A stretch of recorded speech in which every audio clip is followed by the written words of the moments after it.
اعوذ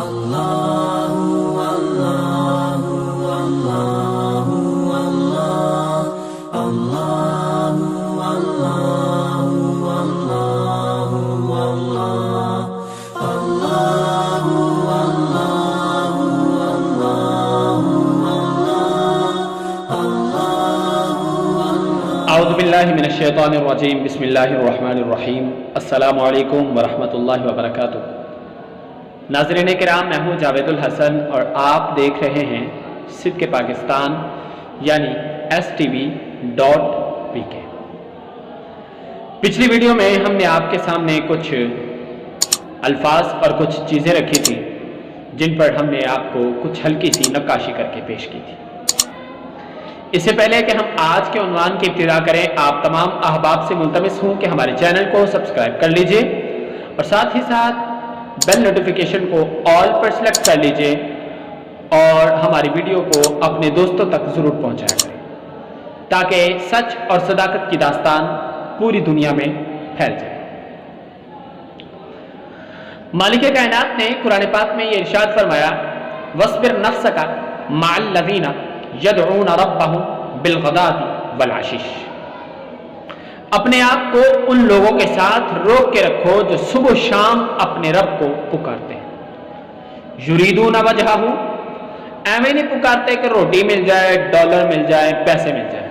ان کے پکارنے کی وجہ یہ ہوتی ہے کہ وہ اس کی رضا چاہتے ہیں۔ وَلَا تَعْدُ عَيْنَاكَ عَنْهُمْ، اور ان سے اپنی آنکھوں کو کبھی نہ پھیرنا۔ وجہ کیا ہے ان سے اپنی آنکھوں کو نہ پھیرنے کی؟ تو ان سے اپنی آنکھوں کو نہ پھیرنے کی وجہ صرف یہ ہے، ترید زینت الحیات، اگر تو دنیا کی رضا چاہتا ہے، تو دنیا کی زیب و زینت چاہتا ہے، تو پھر تو ان کے پاس جا ہی نہیں۔ یہ پہلی بات۔ دوسری بات، اگر تو اپنے رب کی رضا چاہتا ہے تو پھر وَلَا تُطِعْ مَنْ أَغْفَلْنَا قَلْبَهُ عَنْ ذِكْرِنَا، اس کی کبھی بھی پیروی نہ کرنا جس کا دل ہمارے ذکر سے غافل ہو گیا۔ یہ قرآن پاک کے الفاظ ہیں۔ اب آپ اپنی طرف آئیے، اپنے ضمیر کو جھنجھوڑ کے دیکھیے، کیا کوئی ایسا بندہ ہے جو اپنے رب کا ذکر اس یاد سے، اس اعتبار سے کرتا ہو کہ وہ اپنے رب کی رضا چاہتا ہے؟ یا آپ میں سے کوئی ایسا فرد ہے جو اپنے رب کا ذکر اس حیثیت سے کرتا ہو، اس اعتبار سے کرتا ہو کہ اسے اپنے رب کی رضا چاہیے، یا وہ اپنے رب کی بارگاہ میں سرخرو ہو جائے؟ ایسا کبھی کوئی فرد آپ نے دیکھا ہے؟ یا آپ میں سے کوئی ایسا ہے؟ اگر نہیں تو کیوں؟ حضرت عمر بن عبد العزیز دن میں حکومت کے کام کرتے اور رات کو عشاء کی نماز کے بعد آپ حلقہ ذکر میں بیٹھ جاتے۔ قاری قرآن یوم یکون الناس کالفراش المبثوث کے کلمات کہتا تو ہوا میں اچھلتے اور پھر نیچے آ گرتے اور کئی گھنٹوں تک بے ہوش رہتے۔ جب ہوش آتا تو پھر قاری قرآن یہی آیات پڑھتا، پھر وہ گر جاتے۔ پوری رات یہ چلتا رہتا اور دن میں حکومت کے کام بھی کرتے۔ ہمیں یہ سمجھ نہیں آتا کہ ہم کس کیٹیگری کے انسان ہیں۔ لا الہ الا اللہ محمد رسول اللہ پڑھنے کے بعد دنیا سے دھوکہ فرار، یہ سب کچھ کرنا ہمیں کس نے سکھایا؟ اسلام تو یہ نہیں سکھاتا، اور نہ ہی اسلام اس کی طرف ترویج دیتا ہے، نہ ہی مالک کائنات کا عشق اس بات کی طرف لے کے آتا ہے کہ تم یہ خباثت کرو۔ آخر کیا وجہ ہے کہ ہم لوگ ان ساری خباثتوں میں برابر کے شریک ہوتے ہیں ہر کسی کے ساتھ؟ آخر اس بات کی وجہ کیا ہے؟ یہ آپ نے اس سوال کا جواب ڈھونڈنا ہے۔ قرآن پاک کی اگر بات کریں تو قرآن پاک تو ہر بار انسان کو یہ کہتا نظر آتا ہے، هل اتى على الانسان، تو تکبر کرتا ہے؟ تو نے کبھی سوچا ہے کہ تیری اوقات کیا ہے؟ ہم نے تجھے اس وقت پیدا کیا تھا جب کسی شے کا نام تک نہیں لیا جاتا.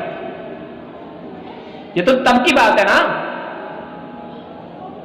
آج بتا, آج تیری حیثیت کیا ہے؟ تو بہت بڑا فن خیر نہیں, ایسا کچھ بھی نہیں.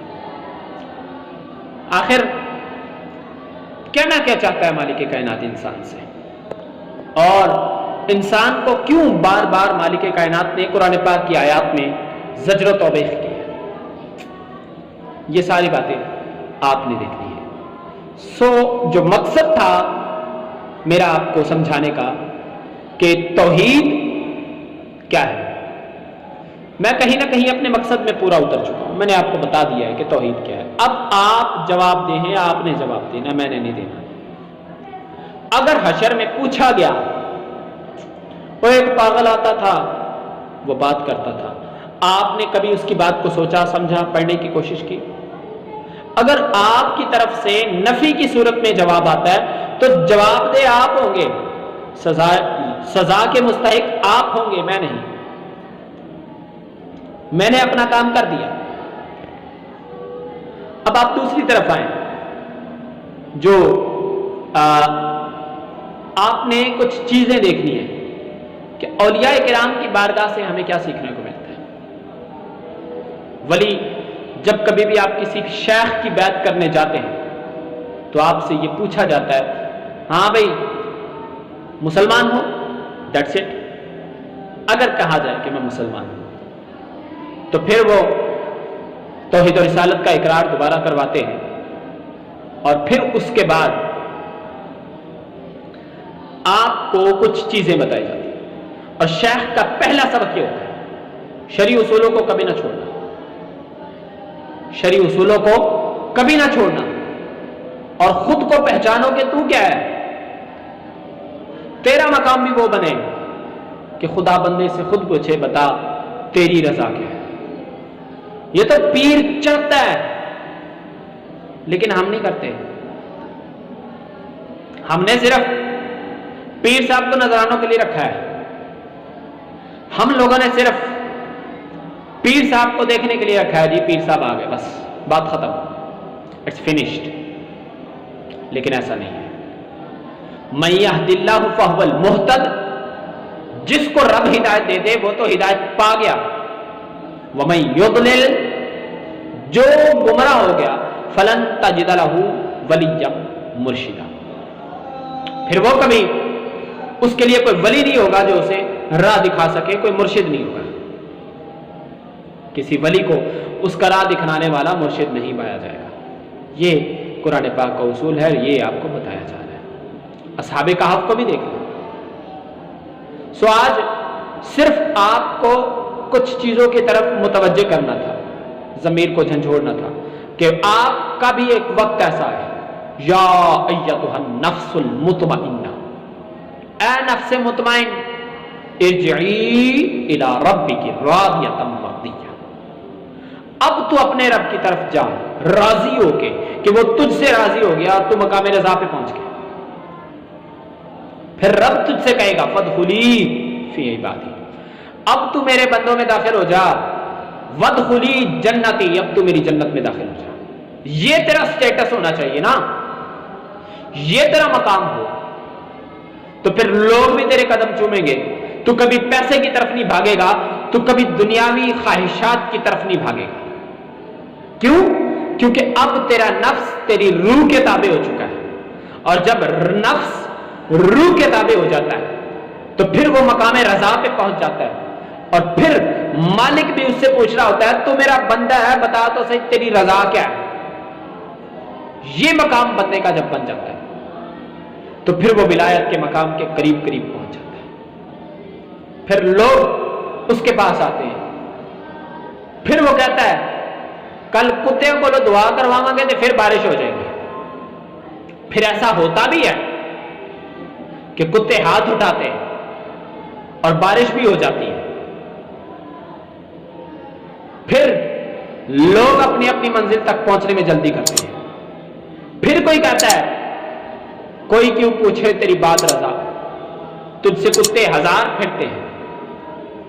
پھر کوئی میرا نہیں بنتا ہے, اور پھر وہ کہتا ہے تجھ سے در سے سگ سے ہے میری نسبت. یہ مقام رضا ہے. اور جب انسان مقام رضا تک پہنچ جاتا ہے تو دنیا اسے دیکھنے کے لیے ترستی ہے. سو آج کے لیے صرف اتنا ہی. اگلی ویڈیو میں آپ سے ملاقات ہوگی. جاوید الحسن چشتی کو اجازت دیجیے. ہمارا دوسرا چینل دی اسلامک اسٹڈیز اس کو بھی ضرور واچ کیجیے گا, اور اگر آپ کو اچھا لگے تو اس کو سبسکرائب بھی ضرور کیجیے گا. اور اس کے ساتھ ساتھ اگر آپ ہمیں کمنٹ کر کے اپنی آراء کا اظہار کرنا چاہیں تو بہت بہتر, لیکن اگر آپ کمنٹ نہیں کرنا چاہتے تو آپ فیس بک, واٹس ایپ, انسٹاگرام, ٹیلی گرام پہ بھی ہمیں جوائن کر سکتے ہیں. سو آج تک کے لیے صرف اتنا ہی. جانے لگا تھا میں بھی جدا ہو کے اشکبار, رونے لگے تھے تم بھی سمٹ کر ستون سے. اگلی ویڈیو میں آپ سے ملاقات ہوگی. میرا اور آپ کا اللہ نگہبان. السلام علیکم ورحمۃ اللہ وبرکاتہ.